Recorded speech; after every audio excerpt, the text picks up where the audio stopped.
చెప్తానని కూర్చోండి ఇంకా. Okay okay okay okay. Question number 13510 minister for energy. Sir chairman sir,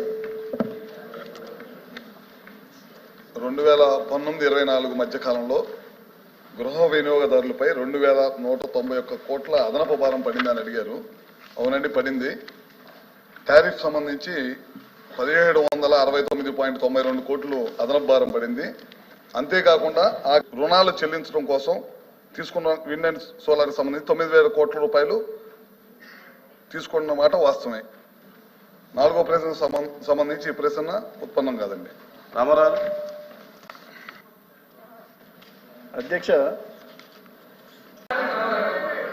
అధ్యక్ష, సుమారుగా 72,988 కోట్లు డిస్కమ్ల మీద నెత్తున భారం పడిన మాట వాస్తవమేనా? అదే ప్రజల మీద పడిన భారం కూడా వాస్తవమే అని చెప్పి గౌరవ మంత్రి గారిని అడుగుతున్నాను. వారు సమాధానం చెప్పాల్సిందిగా రిక్వెస్ట్ చేస్తున్నాను. 2, పవర్ ఫైనాన్స్ కార్పొరేషన్ ద్వారా తెచ్చిన అప్పులు 36,000 కోట్లు పైబడి ఉన్న మాట వాస్తవమేనా? నేను ఈ వివరాలన్నీ 2019-24 మధ్య నేను అడుగుతున్నాను. అదేవిధంగా హిందూజాకి చెల్లించవలసిన అప్పు కింద 2,834 కోట్లు అప్పు తెచ్చిన మాట వాస్తవమేనా? వీటికి వివరాలు ఇవ్వాల్సిందిగా గౌరవ మంత్రి గారిని కోరుతున్నాను. ఓకే. రాంభూపాల్ రెడ్డి గారు. గత ప్రభుత్వ అవకతవక విధానాల వలన డిస్కమ్ల పైన విపరీతమైన భారం పడింది అధ్యక్ష. అంతేకాకుండా విద్యుత్ మోటార్లకు మీటర్లు బిగియాలని చెప్పి 1,000 కోట్ల రూపాయల కుంభకోణం జరిగింది అధ్యక్ష. ముఖ్యంగా దక్షిణ ప్రాంత విద్యుత్ మండలి పరిధిలో మీటర్లు సప్లై చేయకుండా సదరు సప్లై కాంట్రాక్టర్స్ సప్లై చేసినట్టు మొత్తం అధికార యంత్రాంగాన్ని బెదిరించేసి 100 కోట్ల రూపాయలు బిల్లు చేసుకోవడం జరిగింది. దానిపైన సమగ్ర దర్యాప్తు జరపాలా, ఎన్ని మీటర్లు కొనుగోలు చేశారు, ఎన్ని మీటర్లు రైతులకు బిగించడం జరిగింది మోటార్లకు, అంతే ప్రస్తుతం ఎన్ని డిస్కమ్ల పరిధిలో కానీ ఎస్పీడీఎస్ఎల్ పరిధిలో ఎక్కడున్నాయని చెప్పేసి అవినీతికి పాల్పడేదాన్ని ఎక్కడెక్కడ జరుగుతుందో దానిపైన కూడా దృష్టి పెట్టి ప్రజాధనాన్ని కాపాడాలని చెప్పి మీ ద్వారా గౌరవ మంత్రి గారికి విజ్ఞప్తి చేస్తున్నాను. మంత్రి గారు.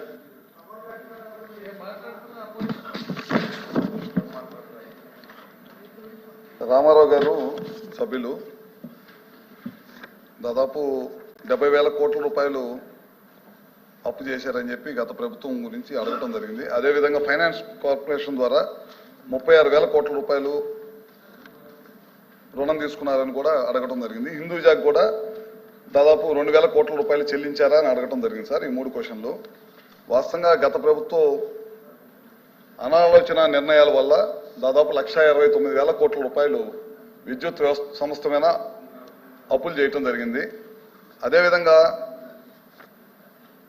ఈ రాష్ట్రంలో పీపీఏలు అంశం చాలా పెద్ద వివాదాస్పదమైంది సార్. అది కూడా తెలుగుదేశం ప్రభుత్వంలో 14-19లో చేసుకున్న పీపీఏలు ఒప్పందాన్ని కంపెనీలకు బెనిఫిట్ చేకూర్చే విధంగా ఉందని చెప్పి దాన్ని పీపీఎల్ని రద్దు చేయటం జరిగింది.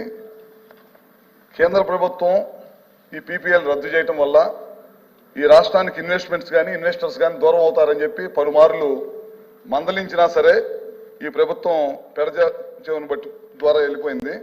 అందుకని చెప్పి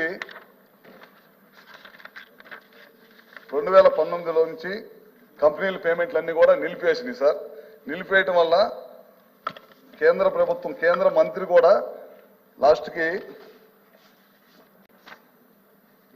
ఆంధ్రప్రదేశ్ రాష్ట్రానికి లెటర్ రాసి ఈ పీపీఎల్ రద్దు చేయొద్దు, రద్దు చేయటం వల్ల ఇన్వెస్టర్స్ దూరం అవుతారు, ఈ రాష్ట్రానికి విద్యుత్ సంస్థ చాలా పెద్ద ఎత్తున దెబ్బతినిద్దని చెప్పి పలుసార్లు మందలిచ్చినా సరే ఈ ప్రభుత్వం పెడచెవిని పట్టడం వల్ల ఈ రాష్ట్రానికి చాలా పెద్ద ఎత్తున నష్టం జరిగింది. 1 మెగావాట్ కూడా కొత్తగా కరెంటు ప్రతి సంవత్సరం 6 నుంచి 7% వినియోగదారుల సంఖ్య పెరుగుతూ ఉన్నారు. కానీ గడిచిన 5 సంవత్సరాల్లో 1 మెగావాట్ ఉత్పత్తి కూడా ఈ ప్రభుత్వం కొత్తగా తీసుకురాలేదు. ఎందుకంటే ఈ రాష్ట్రం అంటే భయభ్రాంతులకు గురైపోయారు. 1 ఇన్వెస్టర్ కూడా వచ్చి 1 రూపాయి కూడా ఖర్చు పెట్టలేని పరిస్థితి ఉంది. అందువల్ల చాలా పెద్ద ఎత్తున ఈ రాష్ట్రం విద్యుత్ సంస్థ చాలా పెద్ద భారం మోయాల్సి వచ్చి కంపెనీ విద్యుత్ వ్యవస్థ మొత్తం కూడా దెబ్బతింది సార్.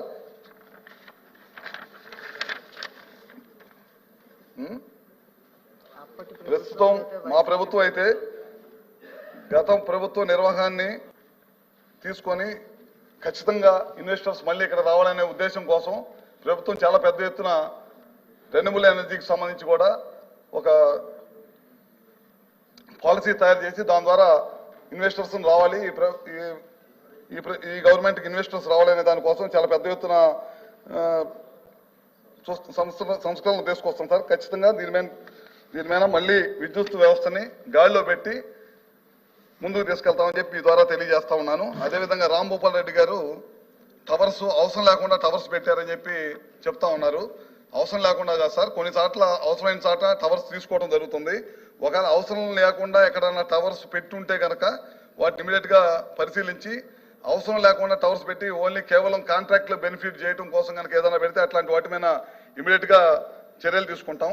అదేవిధంగా మీటర్స్ కొనుగోలు విషయంలో కూడా కొన్ని విషయాలు సభ దృష్టికి తీసుకొచ్చారు సార్. మా ప్రభుత్వం అయితే వ్యవసాయ రంగానికి మోటార్లకి మీటర్లు పెట్టే కార్యక్రమాన్ని మేమైతే చేయట్లేదు. దాని మీద ఏదన్నా ఆయన దృష్టికి వస్తే కనుక మేము ఖచ్చితంగా దాని మీద చర్య తీసుకుంటాము. ఈ ప్రభుత్వం అయితే ఖచ్చితంగా కట్టుబడి ఉంది. వ్యవసాయ రంగానికి మీటర్లు అయితే స్మార్ట్ మీటర్లు కానీ మీటర్లు కానీ అయితే బిగించే ప్రసక్తి లేదు. మీ ద్వారా సభ తెలియజేస్తున్నాం సార్. Question number 13